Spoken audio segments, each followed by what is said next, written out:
Boa noite a você e quem estiver me ouvindo. Meu nome é Carla. Estou enviando esse relato aqui de Jaboatão dos Guararapes. Moro no bairro Zumbi do Pacheco desde pequena. Quase sempre, quando dá, eu acompanho o teu canal, Deuserque. Bom, vamos ao meu relato para não ficar longo. Hoje vim contar o que aconteceu na casa que herdei do meu avô. Prometo, cada palavra é verdade. Tudo começou numa terça-feira comum.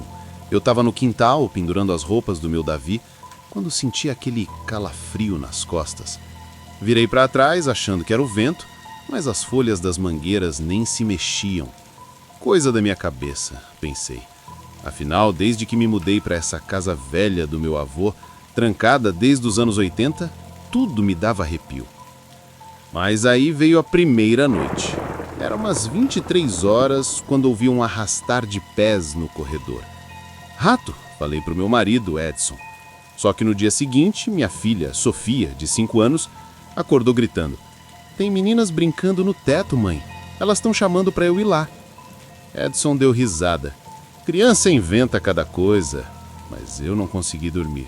Até que resolvemos abrir o tal quarto trancado, aquele que o vô proibiu todo mundo de entrar antes de morrer. Quando a fechadura cedeu, o cheiro foi o primeiro golpe. Mofo e algo doce como carne estragada. Dentro só tinha um baú. Abrimos e... meu Deus! Roupinhas de criança, todas manchadas de um marrom escuro, e um diário com capa de couro.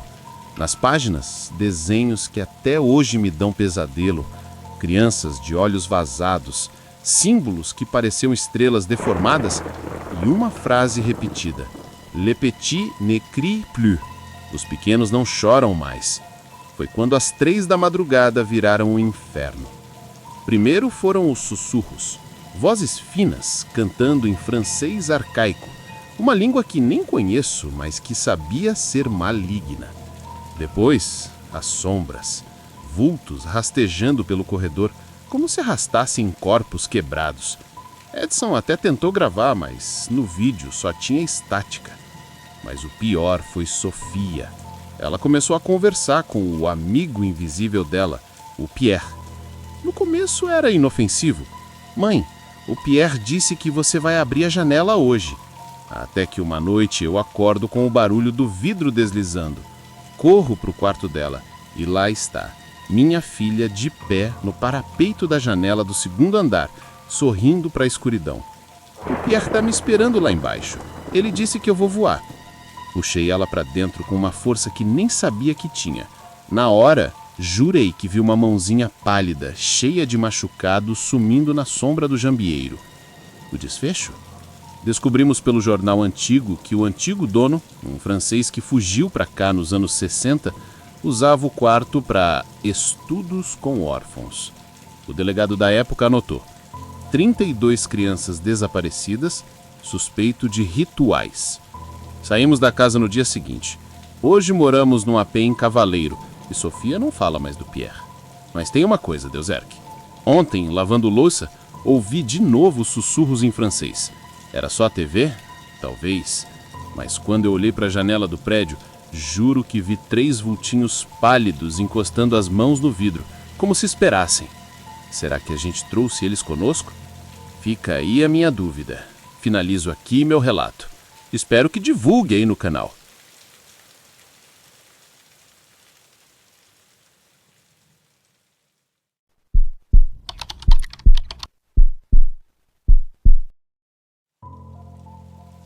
Salve, Deuserque.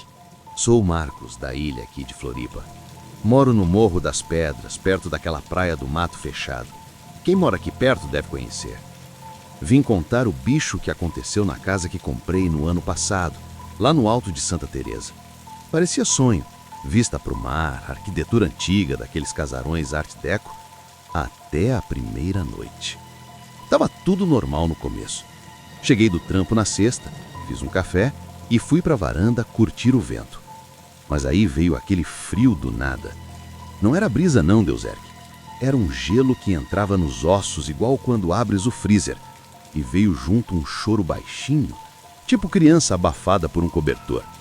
Pensei, vizinho com bebê ou TV ligada. Só que eram 2 da manhã.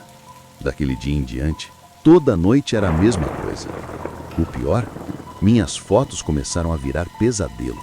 Tirei uma selfie na varanda para mostrar o pôr do sol para o meu irmão. E quando ampliei, vi ela, uma mulher de vestido roxo escorrido, sentada na minha cadeira de balanço vazia. Os olhos eram só manchas pretas, mas senti na hora. Tava me encarando. Mostrei para minha mina, Carol. Ela zoou. Marcos, é reflexo do vitral. Mas 3 dias depois ela apareceu de novo noutra foto, dessa vez com a cabeça inclinada para frente, como se estivesse chorando. A Carol ficou branca. Vende essa casa, ela falou. Até que veio a noite do estalo. Tava sozinho em casa, vendo um jogo do Flamengo, quando ouvi um crack seco, igual taco de beisebol quebrando. Corri para a sala e a porta-balcão estava escancarada. O vento gelado entrava feito faca, e no vidro embaçado, mano, juro por tudo, tinha marcas de mãozinhas pequenas, sangrentas, pressionadas de fora para dentro, como se alguma coisa tivesse tentado empurrar o vidro para entrar. Na hora, meu corpo travou. Só consegui trancar a porta e rezar. No dia seguinte, fui atrás do corretor, o seu Valdir. Ele evitou meus olhos. Marcos, essa casa tem história. Em 1932, uma moça de família rica engravidou solteira. O pai dela trouxe um doutor para resolver o problema. Fizeram tudo ali na varanda. No dia seguinte, ela amanheceu enforcada na viga daquela mesma varanda. Vestido roxo, dizem. Mudei na semana seguinte. Vendi a casa por qualquer preço. Hoje estou num AP no centro e a Carol até dorme tranquila. Mas tem um detalhe, Deuzerque. Ontem, abri a gaveta do criado mudo e estava lá um broche de prata em forma de flor, cheio de manchas escuras. Perguntei para Carol, ela jura que nunca viu. Quando joguei no Google, apareceu uma foto antiga da tal moça. E no vestido roxo dela, preso no colarinho, era o mesmo broche. É isso. Termino aqui meu relato. Vou deixar aqui em anexo no e-mail com a foto do broche para você ver e, caso queira mostrar no canal, fique à vontade.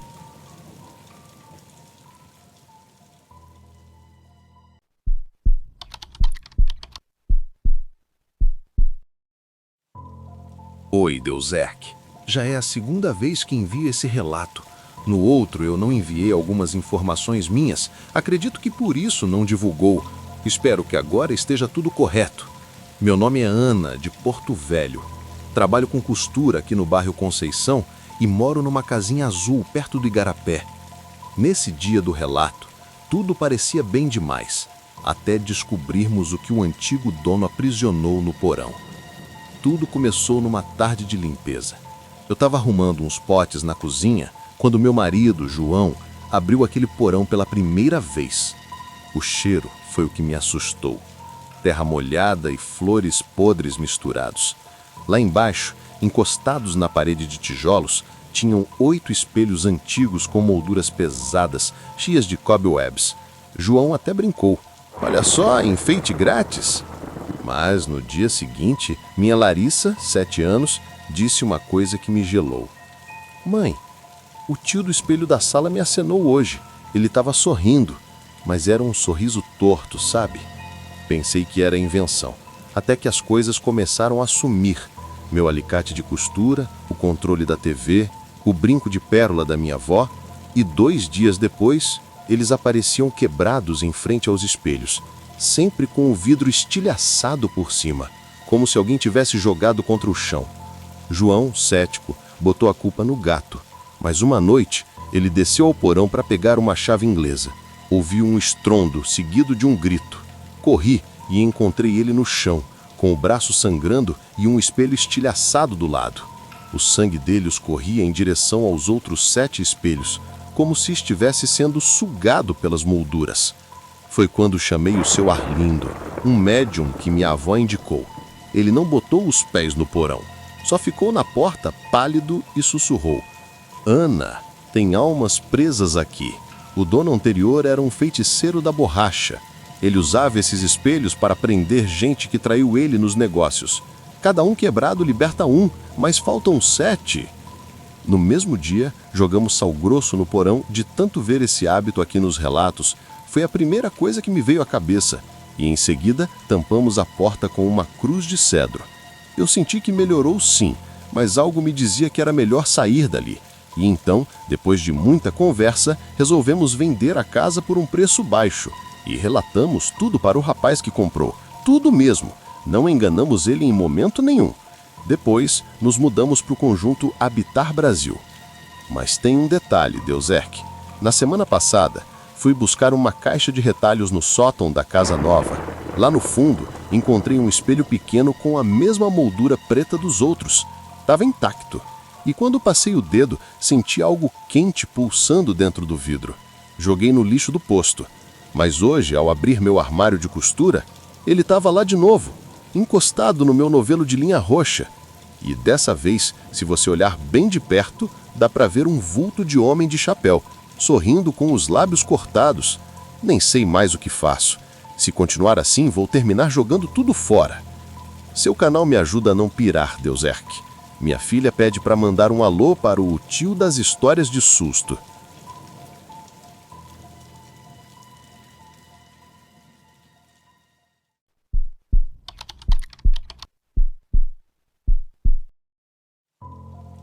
E aí, Deuzerk, sou Cauã de Cambé. Tô aqui no Jardim Imperatriz, na casa colonial que minha avó deixou pra gente. Sempre foi meu lugar favorito. Até descobri por que o fogão a lenha acendia sozinho às 3 da manhã. Essa loucura toda começou numa sexta-feira tranquila. Eu tava no alpendre, tomando chimarrão com meu pai, quando ele soltou: "Cauã, tu ouviu barulho de panela de madrugada?" Dei risada. "É o vento batendo no galpão, pai."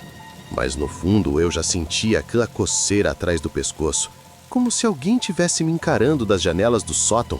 A primeira noite que vi foi depois de um churrasco. Acordei com um cheiro de canela queimada, tão forte que parecia até alguém assando bolacha do lado da minha cama. Desci para a cozinha e quase caí para trás. O fogão a lenha estava aceso com labaredas azuis. Panelas de ferro balançavam sozinhas no fogo, batendo umas nas outras feito loucas. Corri para apagar, mas quando cheguei perto, o fogo sumiu. Só ficou o cheiro doce e um calor estranho no ar. Meu pai botou culpa no gás. Só que aí veio o prato da vó Ofélia.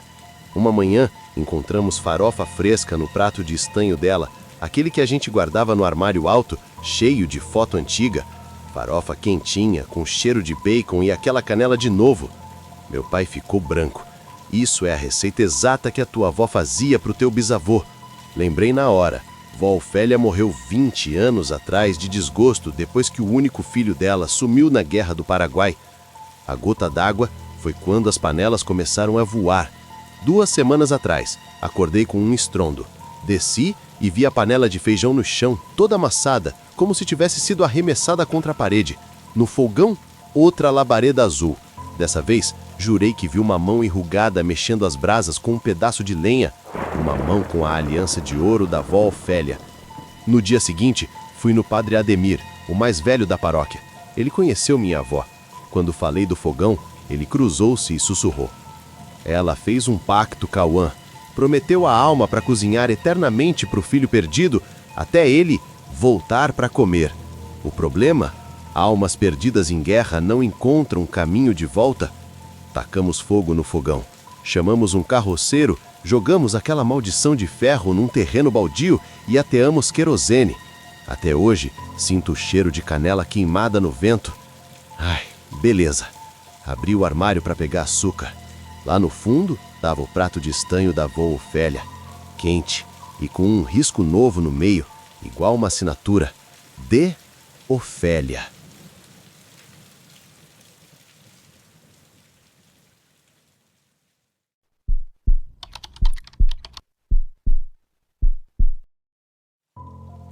Me chamo Márcia, cuiabana raiz do bairro Real Parque, onde o calor chega a 45 graus na sombra.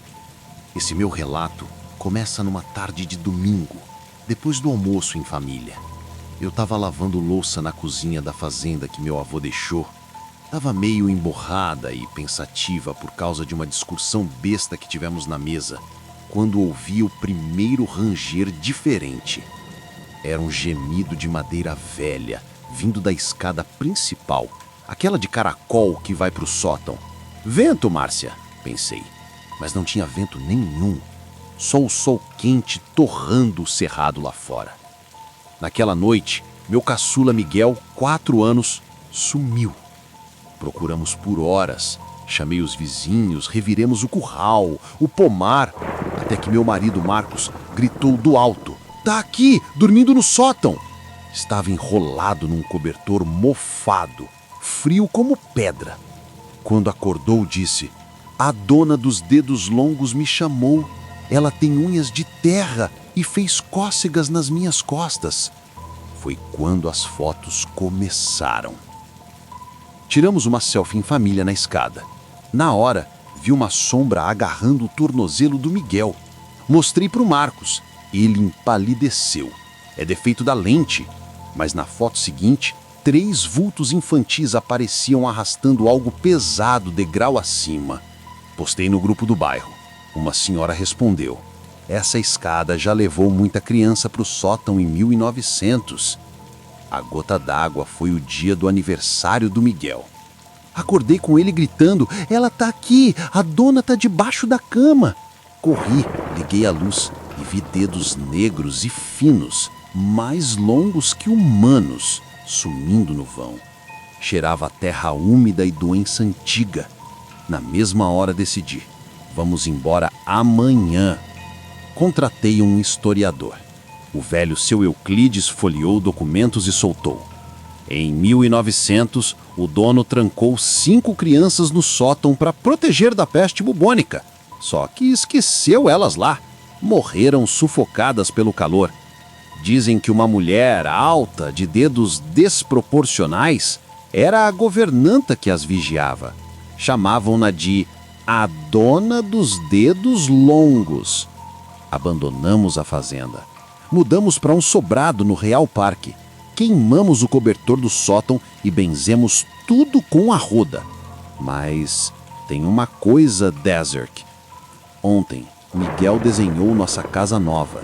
Tem uma escada vermelha. Aqui não tem escada. E 5 bonequinhos subindo. Em cima, uma figura alta, de mãos no chão, como uma aranha, com a frase: "Elas vieram com a gente, mamãe." Estou escrevendo aqui o relato e agoniada com tudo isso. Obrigado de verdade se meu relato chegar a passar no canal. Se você ou alguém que me ouve souber me ajudar com alguma dica, eu agradeço demais.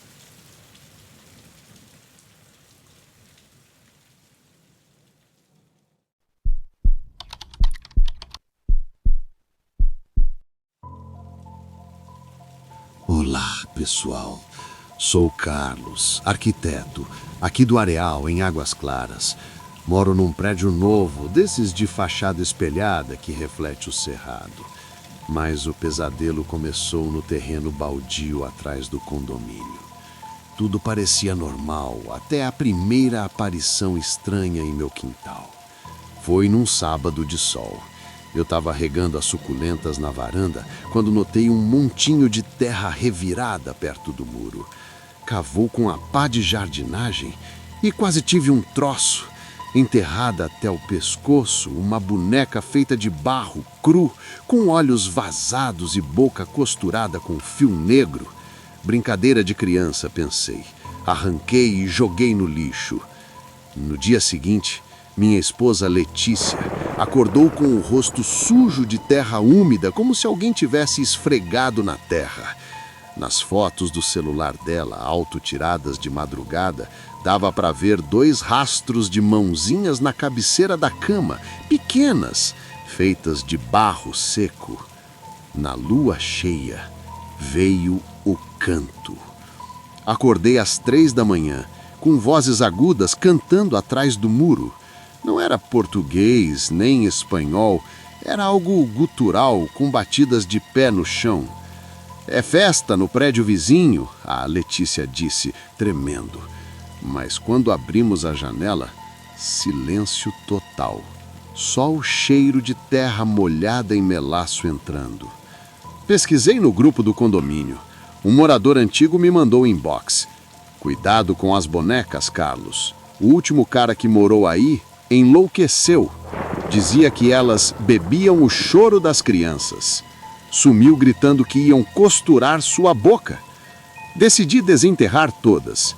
Comprei uma pá, luvas e uma cruz de madeira. Encontrei 12 bonecas alinhadas como soldados, cada uma com expressão diferente. Algumas chorando, outras rindo de bocas tortas. Quando arranquei a última, minha mão sangrou num fio enferrujado da costura. Na hora ouvi um grito agudo, igual ao de uma criança, vindo do solo. Torrei dinheiro, mas contratei um historiador especialista em culturas afro-brasileiras. Ele examinou as bonecas e quase desmaiou. Isso é Nkesindoque. Feiticeiras do século XIX usavam essas bonecas para calar crianças escravizadas que choravam demais. O barro absorve o sofrimento e a alma fica presa. Enterrar até o pescoço é um aviso. Fale e você será engolido pela terra. Queimamos as bonecas no mesmo dia. Fizemos uma fogueira no estacionamento com sal grosso e arruda. O cheiro foi horrível, melado, com um fundo de carne queimada. Mas tem um detalhe que me tirou o sono. Ontem, ao abrir o armário do banheiro, vi 13 marcas de barro no chão, formando um círculo perfeito. No centro, um fio negro, igual aos das bocas costuradas. E hoje minha filha Laura, 5 anos, perguntou: Papai, por que a mulher de barro da minha cama diz que devolva o brinquedo dela? A gente só desenterrou 12. Já procurei em todo canto, mas só Deus sabe aonde está essa outra.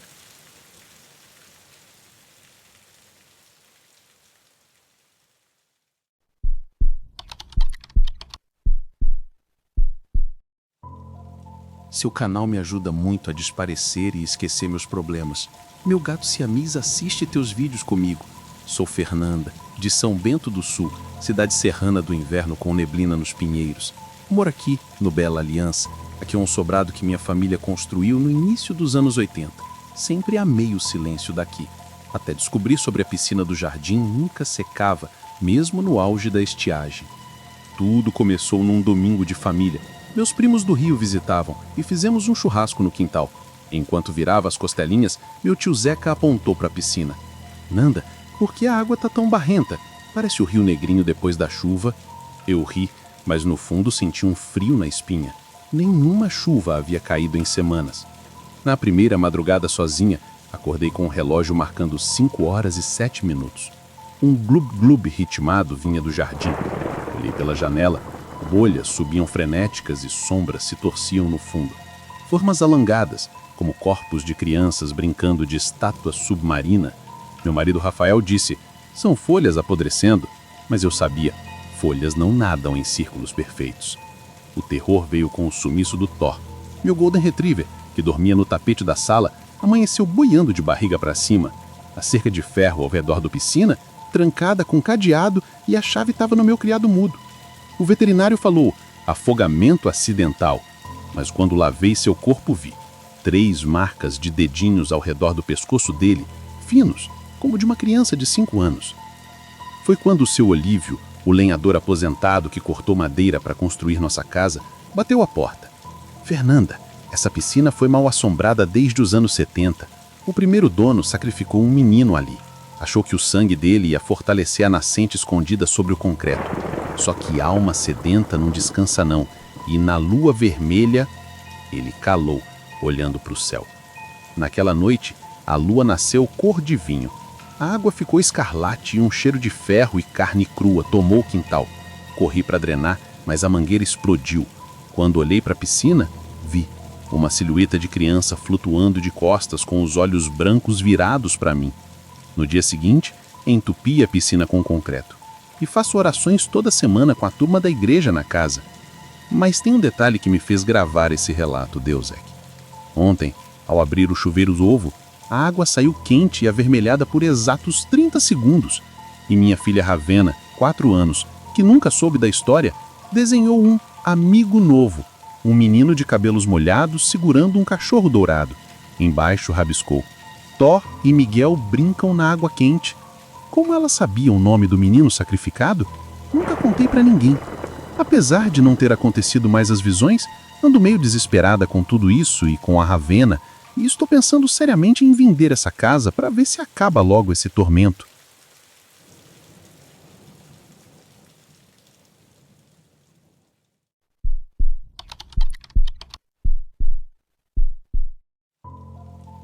Acho interessante como tudo em todo lugar já passou por histórias.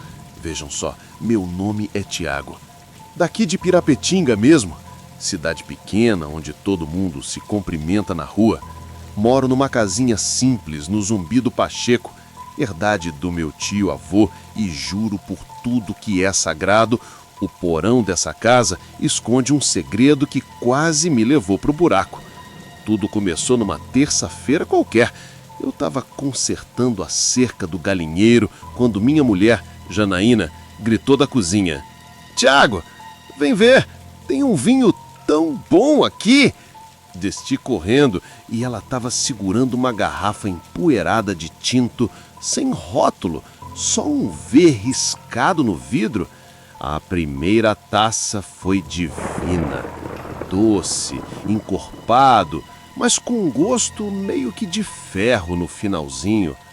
Naquela mesma noite, acordei com arranhões na porta do meu porão. Quando levanto, tinha 3 linhas paralelas, fundas, como se alguém tivesse raspado algum tipo de garras. Foi quando o vinho começou a reaparecer. Joguei a garrafa vazia no lixo. No dia seguinte, ela estava inteira de novo na mesa, com o mesmo V riscado. Janaína achou que eu estava zoando ela. Para com isso, Tiago. Só que na terceira vez que isso aconteceu, vi manchas vermelhas escorrendo do gargalo e não era vinho, não. Chega a me dar nojo só de escrever isso aqui. Aquilo cheirava a um misto de ferro velho e carne crua e um odor esquisito que lembrava urina. À noite não conseguimos dormir direito e, para completar, os sons começaram.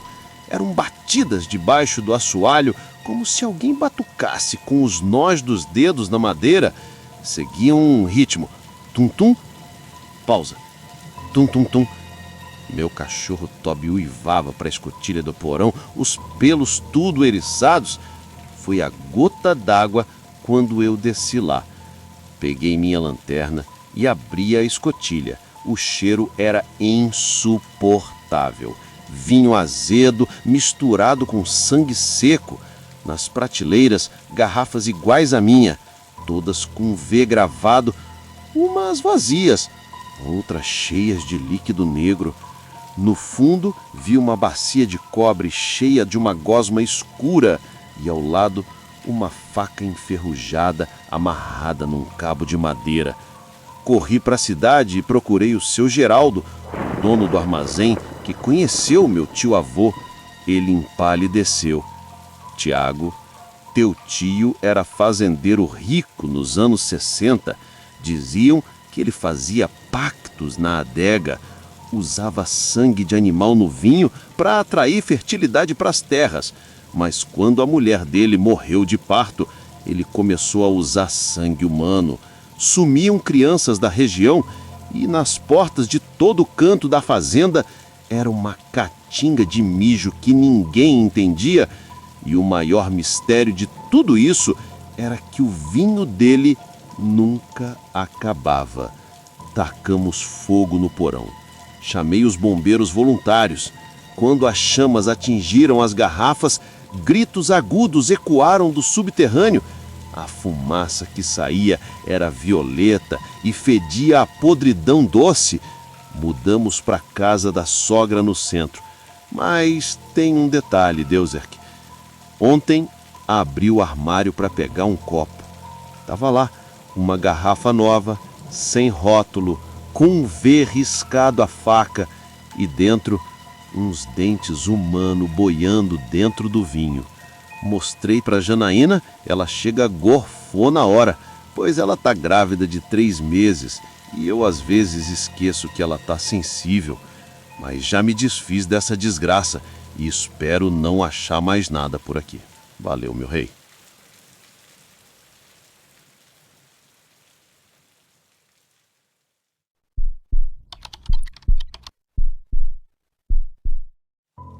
Boa noite, pessoal. Se meu e-mail chegar até vocês, só agradeço a oportunidade de estar contando minha história. Sou a Josefa, da Zona Sul de Aracaju. Comprei uma casinha de madeira no São Conrado, até descobri que às 20 horas em ponto, a cozinha virava um inferno em alemão. Tudo começou numa tarde de reforma. Eu estava trocando o piso da cozinha quando meu marido, Cláudio, achou um diário embrulhado em plástico atrás do fogão a lenha. A capa estava gasta, com um símbolo esquisito, uma águia em cima de um prato sangrento. Guardei numa gaveta sem ligar. Na primeira noite, o fogão apagou sozinho. Tava cozinhando muqueca quando as chamas sumiram. Não foi vento, não. A panela ficou gelada em segundos. Quando religuei, ouvi risadas abafadas vindo da despensa. Meu filho Pedro, 9 anos, jurou que eram os homens da chuva. Ele tem autismo e odeia barulho.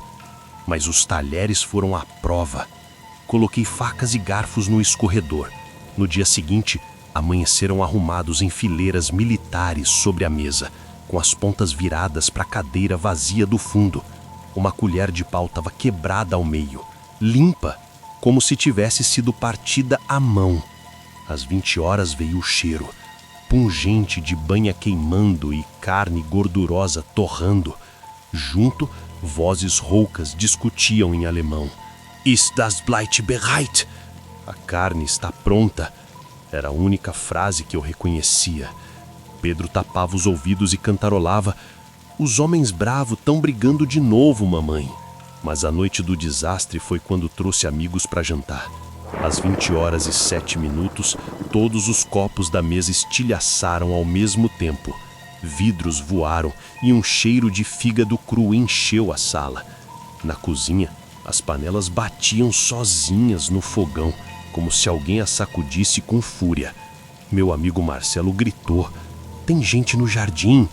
Mas quando olhamos, só vimos sombras de botas passando pela janela. Foi quando lembrei do diário.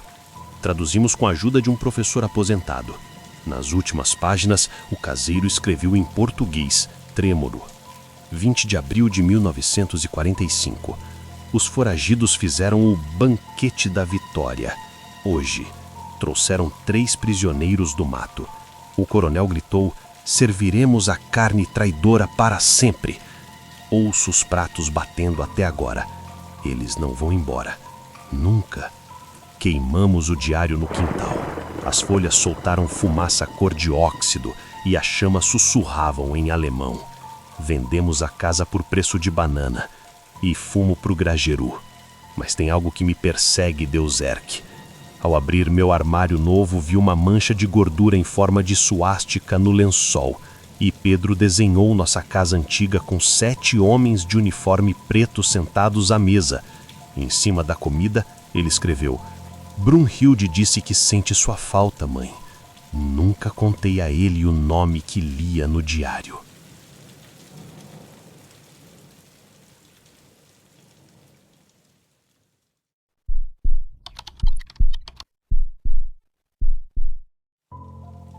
Meu nome é Felipe. Nasci e cresci às margens do Tapajós.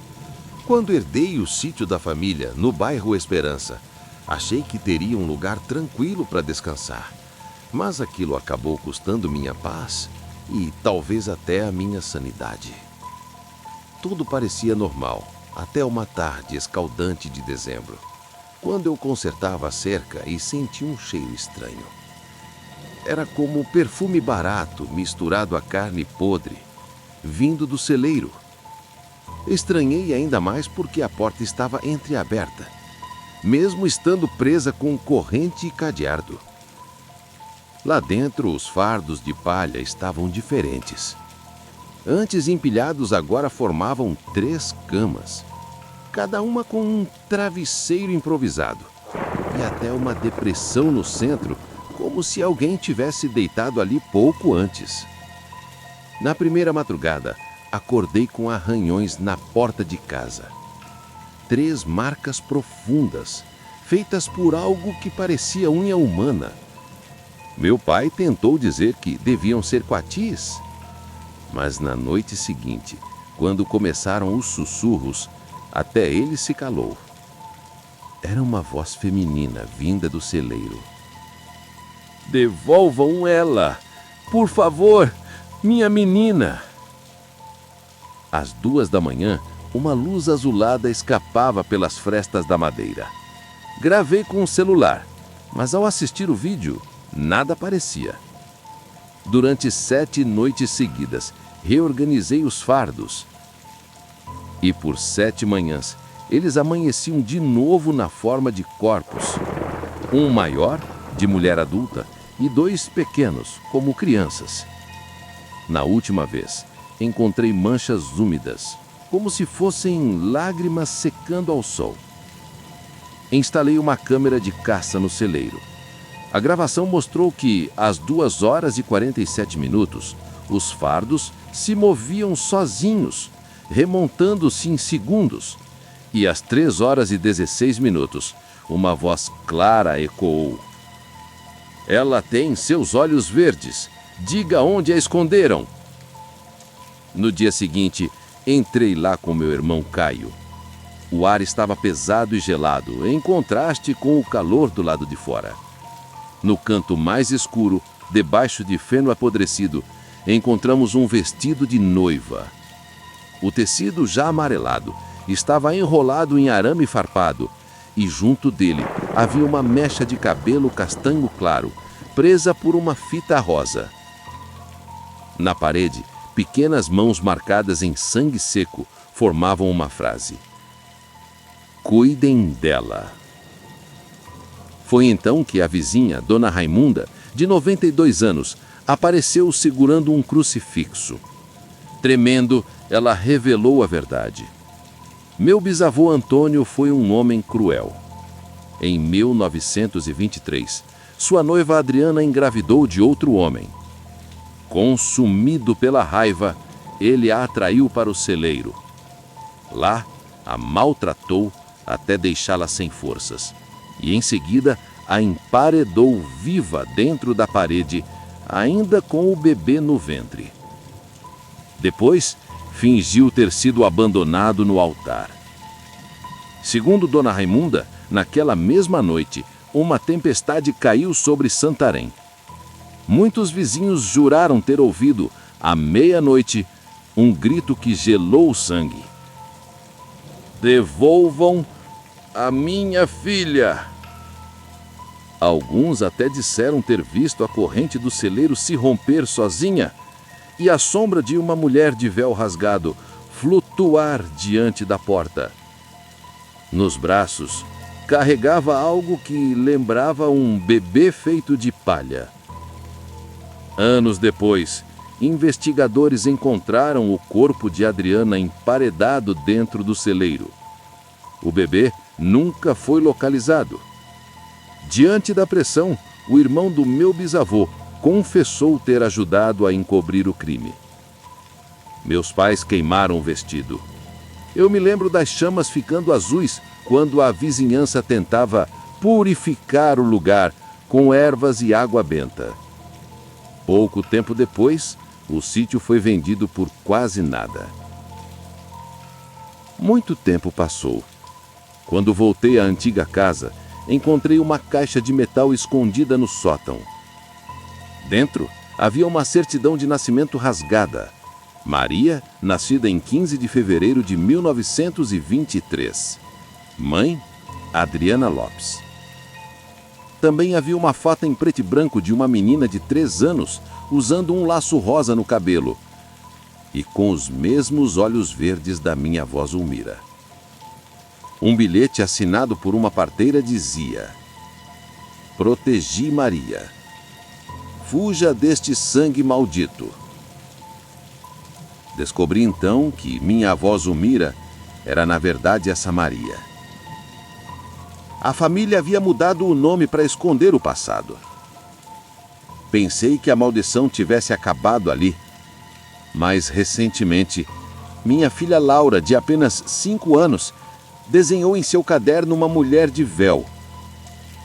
Embaixo escreveu: Vovó Adriana diz que viu minha festa. O detalhe é que o desenho foi feito exatamente no dia do aniversário da minha avó Zulmira, já falecida. Até hoje, sinto que essa maldição ainda nos acompanha.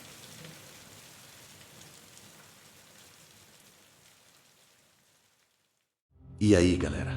Estão gostando desses relatos? Deixa seu like, já se inscreve aqui no canal para não perder as novas histórias. Aproveita e já deixa aí nos comentários de onde você está vendo. Eu vou te deixar aqui na tela esse outro vídeo aterrorizante. Pode clicar, tenho certeza que você vai adorar. Espero você lá. Até a próxima.